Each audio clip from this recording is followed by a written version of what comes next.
second row of the colours. Yeah. Sunny's on his head. On your side? Yeah, this side. Behind the bald bloke. Okay. You're happy to stand there? Yes. Yeah, that's right. Yep, all right.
Good morning. Thank you to all of you for being here today. And I would particularly like to welcome families and friends who are remembering a loved one today. I'd like to welcome the Honourable Stephen Miles, Deputy Premier, Minister for State Development, Infrastructure, Local Government and Planning. I'd like to welcome Uncle Bob Anderson and branch secretaries. I'd now like to invite Uncle Bob to do the Welcome to Country.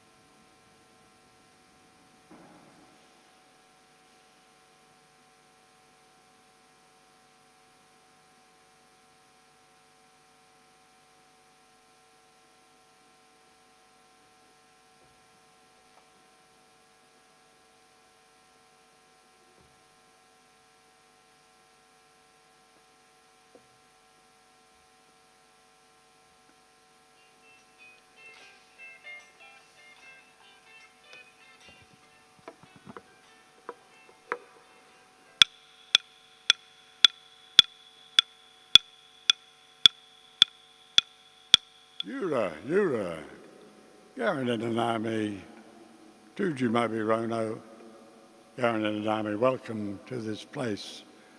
That we gather on hallowed ground in this place of the Lord for the purpose of remembering that we grieve and we mourn those who have passed over, that they will always be with us in our minds. It's been a long journey for me, and I've witnessed many good things, and it is essential that we reflect on our spiritual selves when we gather in this hallowed place, this place of the Lord, and remember those who came before us, the sacrifices they have made. And I am mindful of the words of John Donne that was penned many years ago when he said, every person's death diminishes me, for I am of mankind.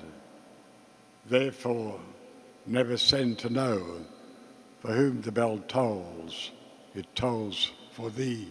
Thank you.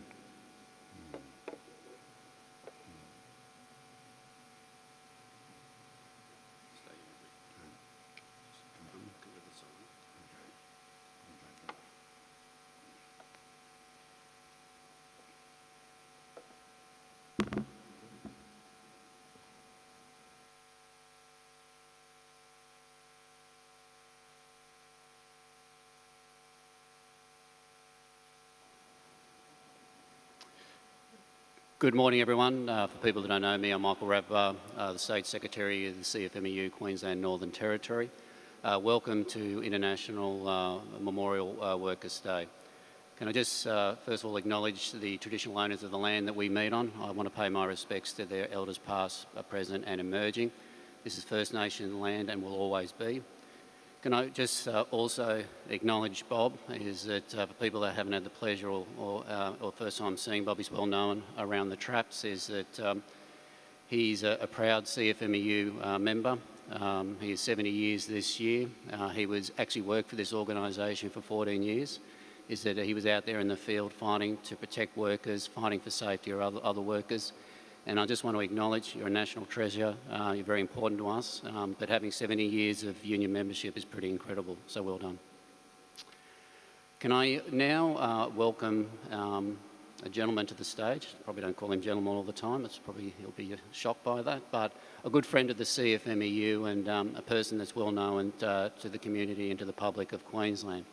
I was rapt when we asked the Deputy Premier, Stephen Miles, to come to the church service today, because it is a pretty special day for a lot of people here in attendance. And I won't say his title, because he's got a long title, but if you make him feel welcome, but just as he makes his way up here, is that Stephen has done an incredible job during the pandemic when it was really difficult last year.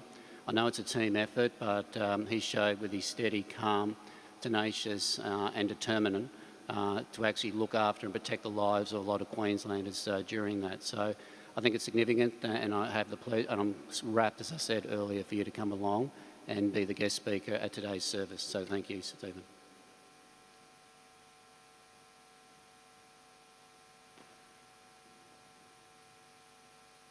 Thanks so much, Michael, for that kind introduction. I too would like to acknowledge the traditional owners of the land we're gathered on and thank Uncle Bob for making us feel so welcome on country.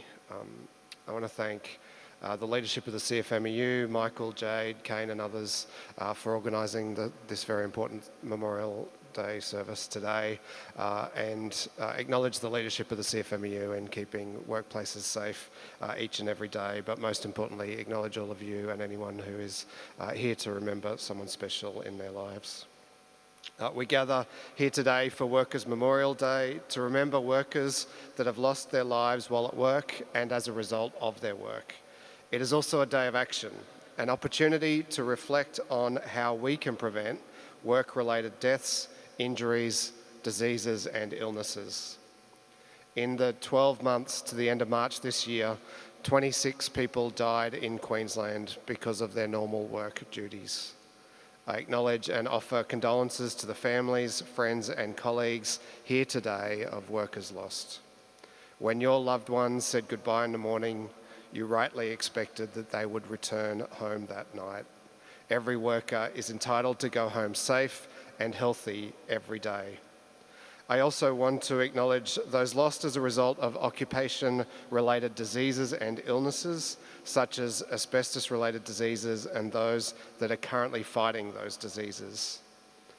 And at the heart of the COVID-19 pandemic are our frontline health workers and other essential workers. What would we do without them? Many thousands of frontline health workers have lost their lives around the globe after contracting COVID-19 while at work. Many others have suffered stress and burnout as a result of their work. Workers are the hidden heroes of this pandemic. As always, our unions have been instrumental in advocating for safer working conditions during the pandemic. We know union workplaces are safer workplaces. The Palaszczuk Labor government is committed to working closely with unions and doing everything we can to prevent work-related deaths and keep our workforces healthy and safe. We do this by ensuring compliance with workplace health and safety laws and taking strong action against those who do the wrong thing. We're not afraid to take a hardline approach. We were the first state to legislate industrial manslaughter laws, which now include jail time for negligent operators after a life is lost. Corporate offenders are liable for fines of up to $10 million. We have introduced Australia's first labour hire licensing scheme, with laws now protecting vulnerable workers from exploitation. The Labour Hire Licensing Compliance Unit have taken action against 650 providers who have not met required standards. We continue to lead the nation in addressing silicosis. We banned dry cutting of engineered stone in 2018 and have since conducted intensive audits of the stone benchtop fabrication industry to ensure the risks from silica are being managed and workers are protected. Right now, we're developing a code of practice for the construction industry to ensure it is clear on what compliance should look like for your industry. We know improvements need to be made to our Electrical Safety Act, so an independent reviewer has been appointed to recommend how that legislation can deal with critical electrical safety issues now and into the future. While that happens, we'll continue to come down hard on all unsafe or unlicensed electrical work. We've seen tens of thousands of dollars of fines handed out for that offence in the last 12 months. We want to protect vulnerable workers in the gig economy too, by looking at the feasibility of extending the Workers' Compensation Scheme to include them. And we're committed to learning from families who have lost loved ones at work. That's where the work of the Consultative Committee for Work-Related Fatalities and Serious Incidents is so important. This group has led to the government funding a legal coronial assistance service, which gives families access to free legal advice throughout the coronial process. Despite all of this work and much more, as a government, we can always do better. We have to do better. Today, on Workers' Memorial Day and International World Day for Safety and Health at Work, we pause to remember workers lost and reflect on why workplace health and safety is so important. Health and safety is the most fundamental workers' right.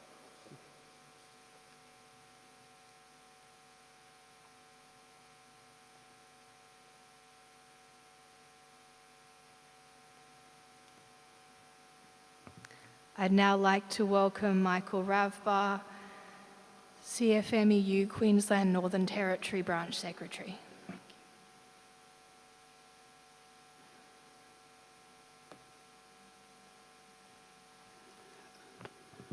Thank you, and good morning again. Can I just say, on behalf of the CFMEU, and probably for everyone here, Steve, and to your government, and especially the Premier, thank you for all the good work that you've done.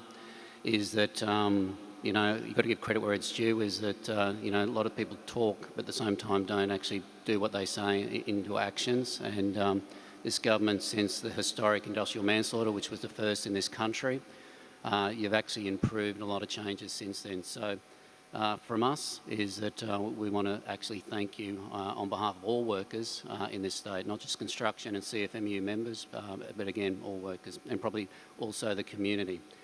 If you do us a favour, is that if you can pass on a special thanks, and I want to give acknowledgement to, we mentioned about the frontline workers that have been trying to keep us safe during the pandemic, and there's been 17,000 workers around the world that have lost their lives protecting people.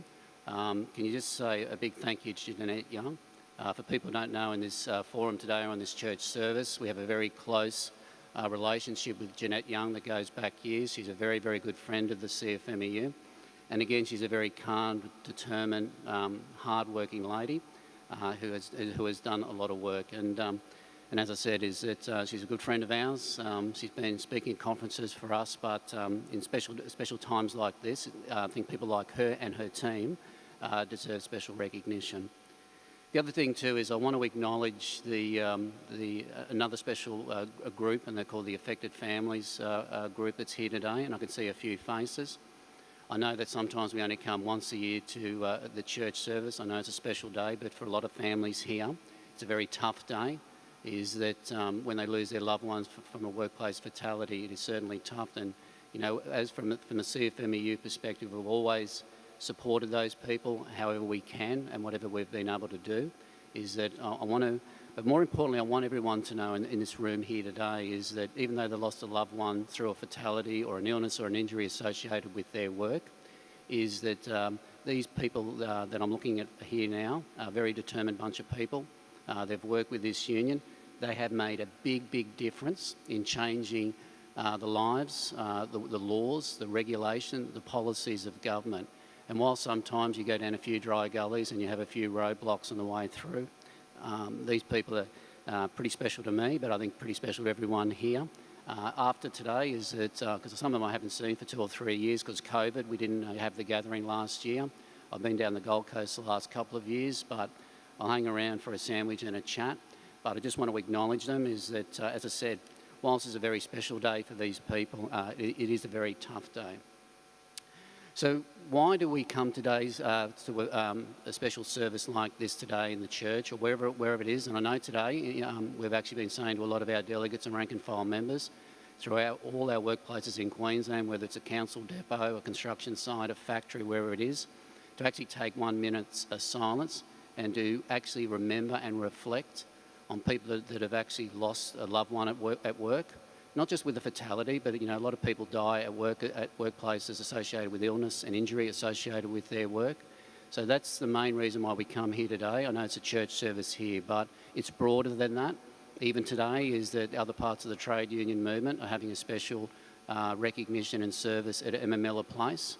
And I think the more that we actually, to me, this is a special day on the workers' calendar during the year. It's up there with May Day.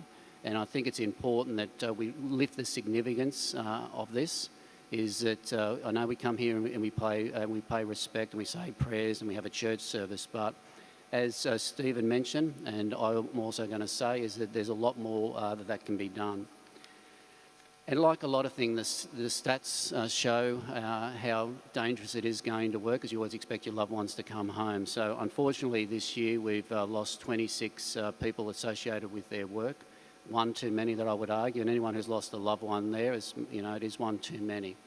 And we've also lost 74 people to asbestos, which to me is a silent killer. That's what we know of 74. There's probably a hell of a lot more that we don't know about. And across the country is 178 people. So, you know, every year these, you know, even under COVID, the stats are still there, is that the country still keeps moving. And, you know, unfortunately, a lot of employers, it's all about profit and productivity and not about safety. So, you know, I know the people here today we're certainly fighters.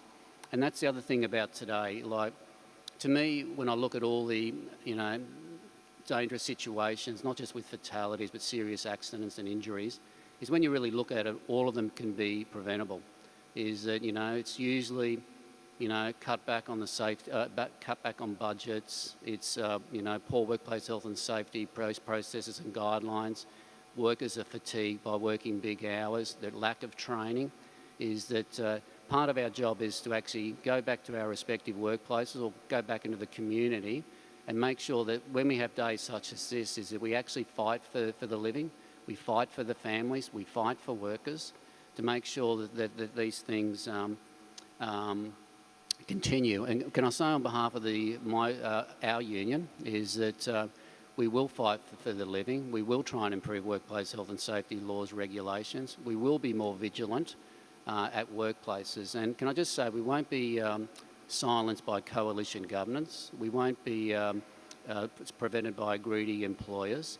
Is that even pandemics, is that we'll actually gather and we'll actually do what we've been doing during COVID. And can I acknowledge and say well done to all the rank and file here and the delegates, etc., and the officials, in the fact that it wasn't easy during COVID too, with a lot of the stresses and anxieties of the workplace. So our job is never done. Is that, as Steve hit the nail on the head, is that the safety is the number one priority.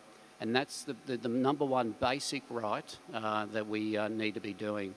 And the only other thing that I do want to say today, because I said to people I'd be short and everyone laughed at that, so I will stick to the script, even though I did this long speech and haven't read any of it, is that we will be having a public rally on the 13th of May outside Parliament House. Is that we want to, you know, yes, we've got the historic and significant industrial manslaughter laws, and I give credit for the families for fighting for the injustices, and a lot of the unfairness is the court systems. So what we've seen around the country in the last couple of years is that the federal courts have watered down state workplace health and safety laws. So as we talk about people's basic right, not just about the unions, but workers' rights, have actually virtually been extinguished. So what happens is that you've got bad companies and bad bosses, and what we're seeing is people losing their lives because the court system are actually supporting corporate Australia. And we can't have that. And like anything in life, is that when you get a good set of laws, you always keep building on it. You actually keep improving things. So you never stay idle. So I welcome everyone to the rally on the 13th. It's open to the public. I know that the Queensland Government, who actually cares for workers, actually cares for the community, will be supporting that. I've got no doubt they want to make Queensland again the best state in regards for workplace health and safety laws. Is that other states now have started to advance. It's not a competition. It's about actually improving the lives and protecting people. So I know that our members who are not shy in letting you know how they feel and what they want, is that they want better workplace health and safety, because, you know, you work hard in a high-risk industry, everyone in this room here. Unfortunately, the stats show that construction workers is the number one industry for fatalities. So we do know that. I'm probably talking to the converted here. But as you know, we got to keep lifting the standard. And it's like anything, is that I've seen with a lot of the wet weather lately, there's the big push is on, and that's when accidents happen, and then when fatigue kicks in, they want you to work incredible hours. But we won't stand for that. Even if we've got institutions and courts trying to stop us, we won't stop. As I said, you know, to me, lifting safety is a daily job. We've got to fight for the living, and I'm looking forward to seeing everyone on the rally on the 13th, and thank you for listening, and thank you.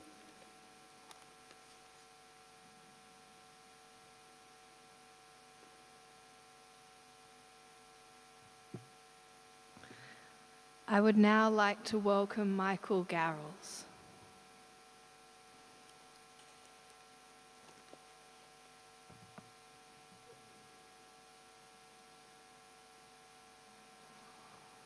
Hello,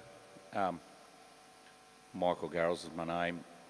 I'm Chair of the Consultative Committee for Work-Related Fatalities, Serious Incidents and Illness. Today I talked to you guys in 2016, and we'd not long done an inquest into my son's death. I couldn't talk about anything other than my opinion. Just to go back, it's on the 27th of the 2nd of 2012, my son Jason, who was 20 years old at the time, was killed on a work site in Claremont, Central Queensland. At the time, it's a small place. His mother was a nurse educator. She responded to the call for help to find it was our son. I think in 2016 I said I likened it to a nuclear explosion within our family. As I say, it's nearly 10 years. It's still the same. It will always be the same.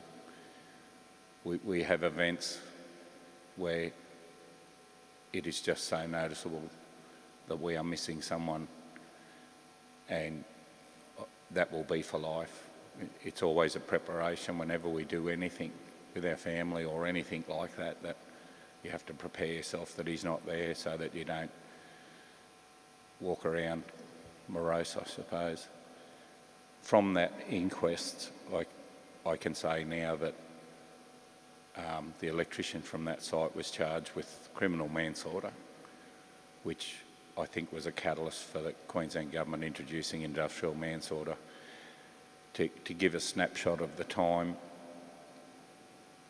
you have no voice, even though I was his father, and as a family we wanted to know why things were not happening and why people were going back to work 2 weeks later that really should not have been allowed to go back to work in the same capacity that they were. From the inquest, the one thing that was very obvious to me was that there was a lot of people that knew what that site was like. It was run through subcontractors. And I went through every statement. I took part in the inquest, so I had boxes of material as high as me that I had to go through. And there were so many people that knew what the site was like, but they were warning their own group of workers, not warning those without. And unfortunately for my son, he was actually working for the principal contractor at the time. He'd only been there a week. It came down to, you know, when we say about shortcuts for safety and whatever else, the electrician had withdrew the safety switches because he didn't know his job and he put the wrong size cable in, which meant everything was tripping out. So his answer to fix that, because he didn't want to spend more money, was to pull the safety switches. But when it was all said and done, a $2.50 bush on the bottom of a box most likely would have prevented Jason's death. So I would urge everyone to keep your eyes open and please warn everyone around you, because I think the young especially don't know or may trust that the right thing is happening. As I said, you fight alone, and that was very much the case in those days for us. Jason became a non-entity on the 27th of the 2nd. He was a non-person that had no say in anything. His body was taken away. Again, we had to plan a funeral around hoping to get his body back. And these are all things your families will face. The isolation side of things. Thanks to this union helping me get a commitment from the Labor government, I had come to the conclusion, because so many things and the way in which we were treated at that time were wrong and added added to our grief.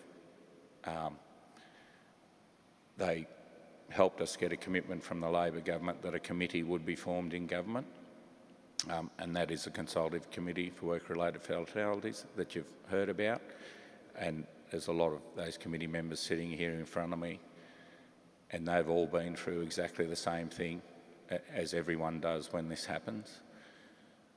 But they are taking the worst events in their life and trying to make positive change so that other people don't join us, because a big part of support is preventing for things to occur that have occurred before, because we've not learned as a society, quite frankly, is unforgivable. So I guess my talk is centred around those people that have stepped up. I want to think about all the families that are suffering and all these families that are represented behind me, because I know where you're at, and I know where you'll be for life. But I'd especially like to thank this committee of people for the positivity in which they attack all the issues to try and support other families. Other than that, I don't have much to say, and thank you very much for listening.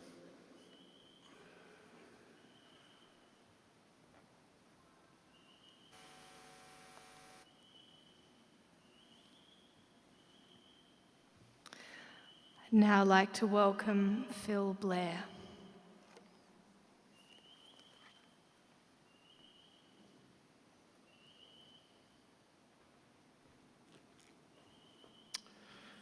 Friends, in welcoming you all here today, I would first like to acknowledge the traditional owners of the land that we gather here today, the Jagera and Turrbal people.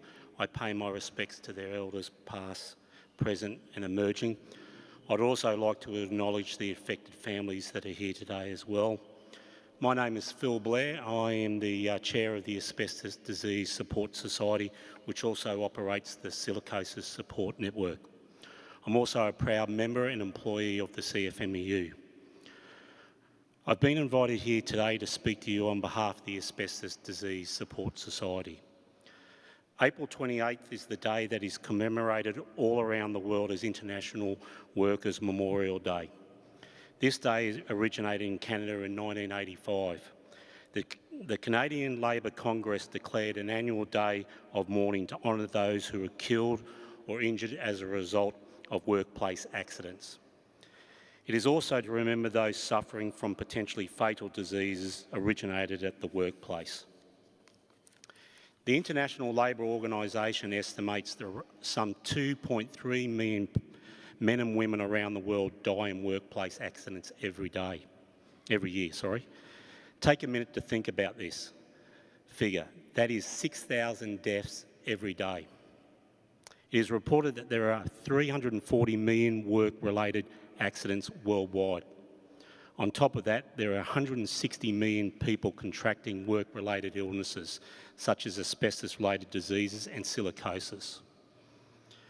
These life-threatening diseases cause the most deaths amongst workers. Hazardous substances such as asbestos and silica are estimated to cause over 650 deaths a year. Here's just a few facts about asbestos. The World Health Organisation has declared there is no safe level of exposure to asbestos, yet workers seem to be told otherwise.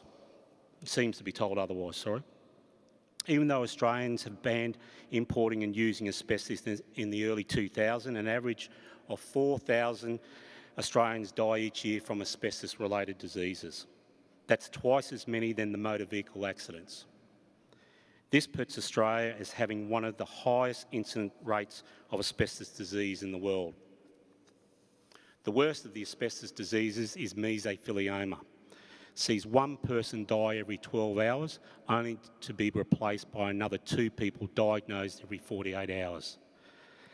The average time from diagnosis to death is 11 months. And of course, we now have the epidemic of silicosis. Don't be fooled, this is not just a stone bench top issue. It can and will affect you on your job sites. Silicosis is incurable and, like asbestos, causes permanent scarring of the lungs, making the ability to breathe extremely difficult. Silicosis is a life-threatening disease. Unlike many workplaces, you might not even know you've been exposed because it takes many years, even decades, for the disease to become apparent. Our union is certainly fighting the good fight to ensure the government has appropriate laws in place so that workers can return home safely each day and live long into their retirement. The Asbestos Disease Support Society, with the support of the CFMEU, continues to lobby the levels of government on the existence of bad laws that can impact workers and their wider community. We've recently and successfully in having low density board reclassified as friable after the former LNP government shamefully altered it to non-friable overnight without any consultation. This is just one of many laws we are fighting. Did you know in Queensland a homeowner is allowed to remove up to 10 square metres of bonded asbestos sheeting?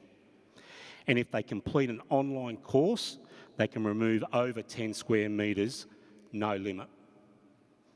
These are dangerous laws and there's a serious need for change. And just to put this in perspective for you, a single fibre of asbestos is about 200 times smaller than a single strand of hair. You can only imagine how many fibres would be in 10 square metres of asbestos sheeting. Each of the workers we honour today left to go to work expecting to return home to their families and friends as usual. It is sad and senseless that they never made it back home. It's difficult to accept they were taken from us so suddenly under preventable circumstances. We must never stop learning a simple but critical, important lesson from these tragedies. We must always strive to make workplaces safer and healthier. We must make sure that every worker is aware of the potential danger or health risk. It is our responsibility as workers to band together and speak up for what's right on behalf of those who felt they couldn't. Those workers we are remembering today. The only acceptable rate of injury, illness or fatality on a job site is 0. Thank you.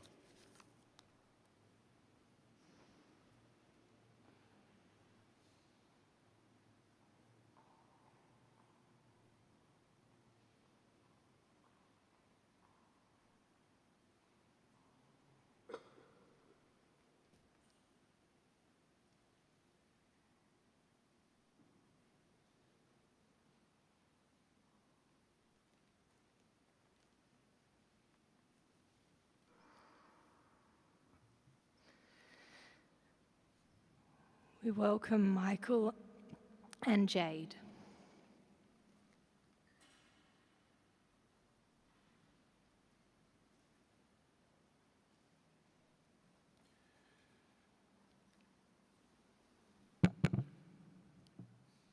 I've got to mention some of the construction-related deaths that we've had in the past 12 months, but just a few words before I do that. Today we obviously are here to mourn those that have passed and fight for those that are living. I must say I'm a little bit nervous, and maybe it's because we're in a church, right? So many construction workers in a church. It shows that there's hope for us all, I guess. But every loss is a tragedy. It's never an accident. It's always because corners have been cut, series of events that could have been different, series of things that could have been done that weren't done, and it's ended in someone not going home from work. There's no excuse for it. It's never an accident. Can I acknowledge the courage of the affected families group? I've got to know a few of you over the years, and some that aren't here today, and develop relationships based on tragedy. And the courage that you show every year, not just to turn up to the event, but to keep fighting for justice, to make sure that your loved one didn't pass in vain and hopefully make the future better, is an inspiration to all of us. And so I do want to make special mention of the affected families group. Also, I want to acknowledge that thousands of workers have walked off the job today to attend this event. We can only fit, I think it's 400 here inside the church, and there's thousands across the road in the park that are watching this by live stream. It shows the importance of this day to CFMEU members and the importance of this struggle for safety and for justice, is never lost on us. Even this morning and yesterday, employers here in Queensland have been threatening people for attending this event. You've turned up, in the face of those threats to mark what is a really important day in the calendar for workers. And so, to everyone, to all the workers here and to all the workers across the road in the park, I want to say thank you to you as well. So, as I said, every loss is a tragedy, but I want to now ask for some acknowledgement of the construction-related deaths in the past 12 months by laying of a hard hat on the crosses. So we have a male electrician, aged 70.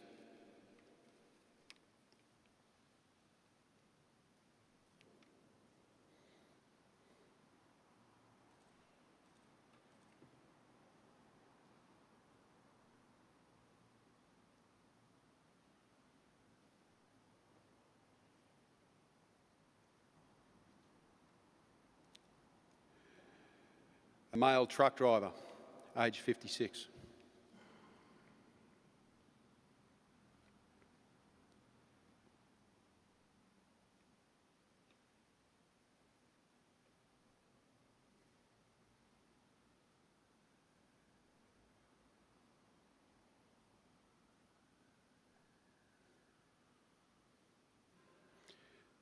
And can we now acknowledge the 74 victims of asbestos-related diseases that have passed since last Memorial Day?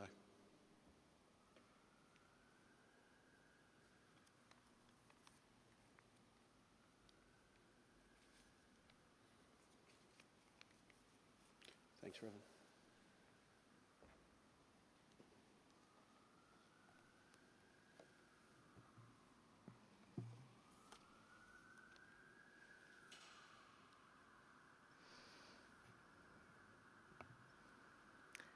I invite you to join me in prayer in whatever way is comfortable for you. On this day, we call to mind those who have died or suffered injury at their place of work. We remember the unrealized potential of young people whose lives have been ended suddenly or whose future has been blighted by injury.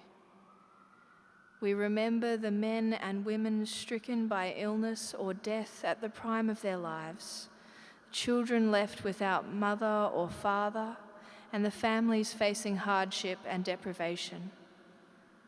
We remember the elderly coming to the end of their lives in pain and discomfort through the results of their work. On this day, we commiserate with the families and friends of those who have died as a result of their labour. We pledge our support for those who have to nurse or otherwise care for those injured at work. And we share in their sadness, anger, and frustration when it appears that company profits have been put before workers' health. On this day, we pray that throughout the world, in industry, commerce, or trade, all will work together to campaign for safer working environments for all people in honour of the sacred memory of those who have died in their place of work or as a result of their work. Amen.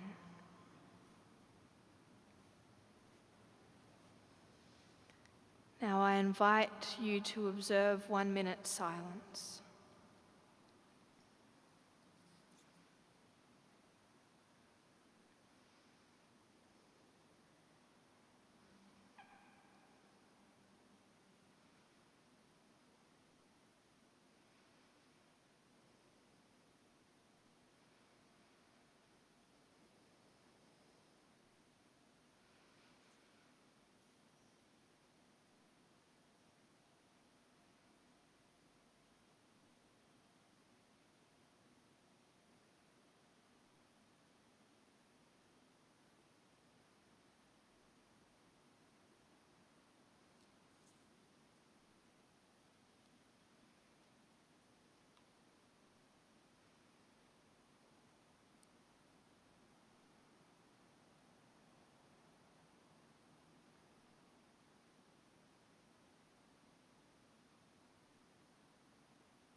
I would like to invite members of affected families to lay flowers first.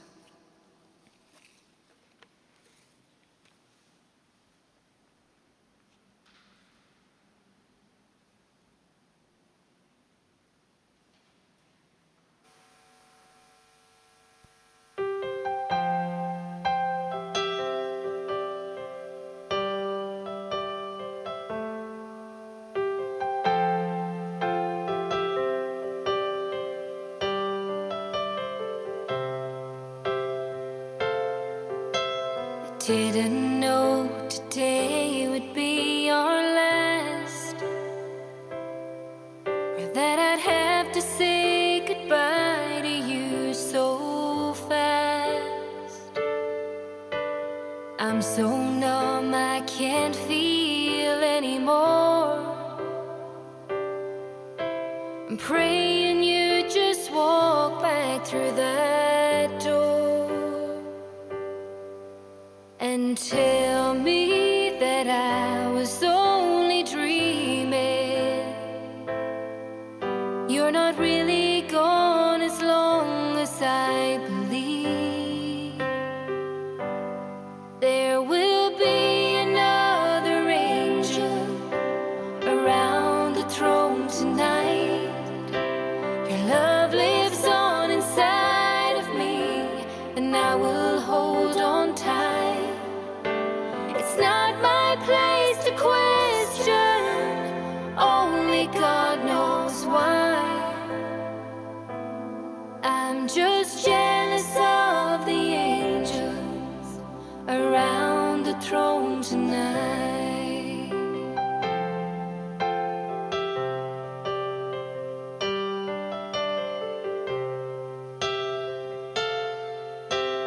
Always made my troubles feel so small, and you were always there to catch me when I'd fall.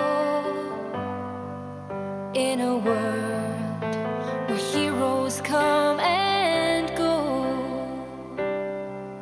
well, God just took the only one I know.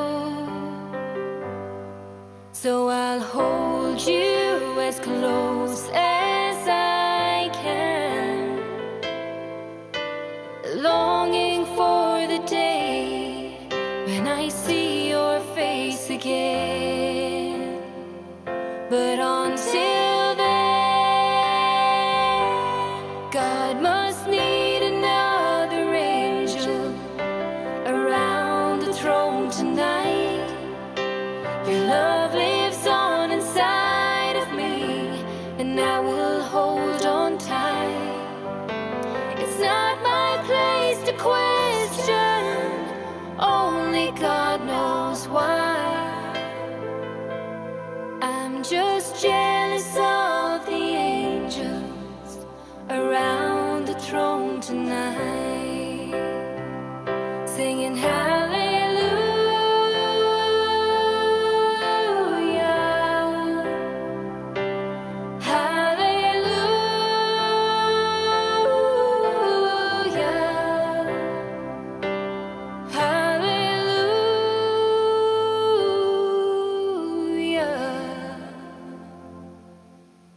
Just jealous of the angels around the throne tonight.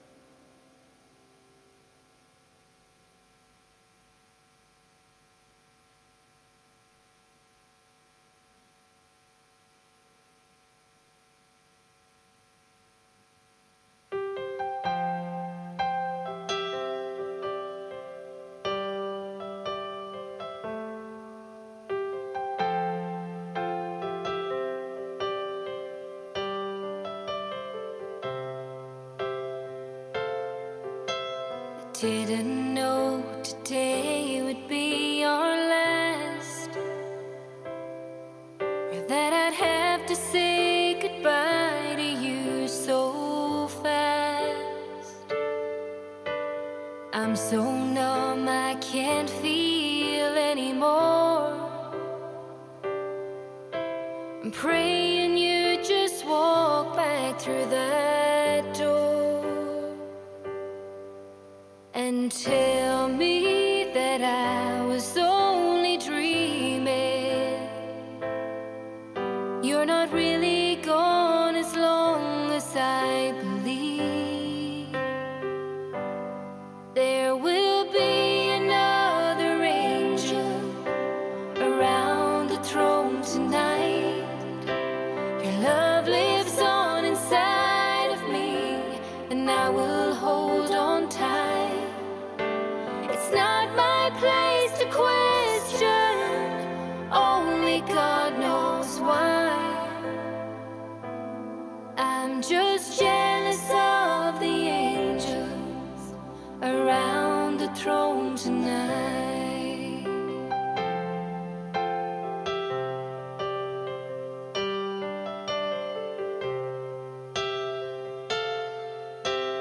Always made my troubles feel so small, and you were always there to catch me when I'd fall. In a world where heroes come and go, well, God just took the only one I know. So I'll hold you as close as I can, longing for the day when I see your face again. But until then, God must need another angel around the throne tonight. Your love lives on inside of me, and I will hold on tight. It's not my place to question, only God knows why. I'm just jealous of the angels around the throne tonight, singing hallelujah,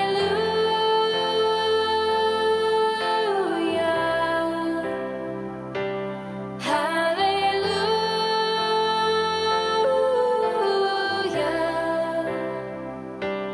hallelujah.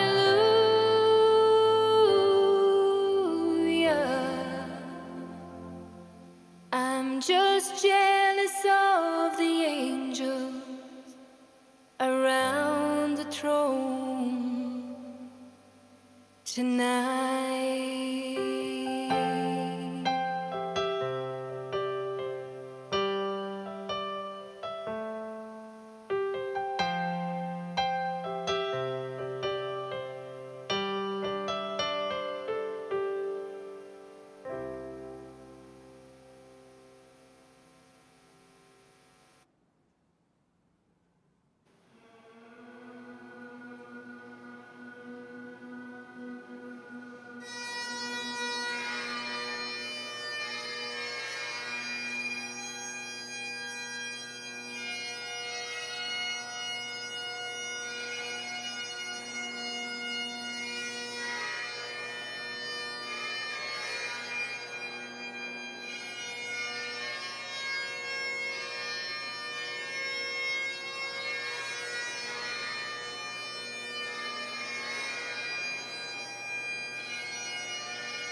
I'd like to thank all of you very much for being here today, and I'd also like to invite you to share in morning tea after the service.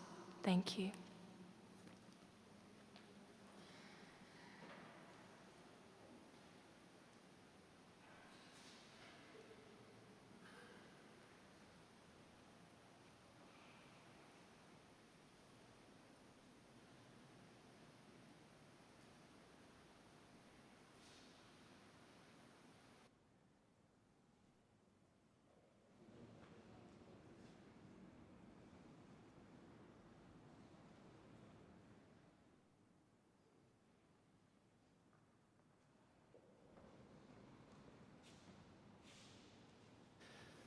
This brings a conclusion to the service, but on behalf of the CFMEU, and thank you for everyone attending.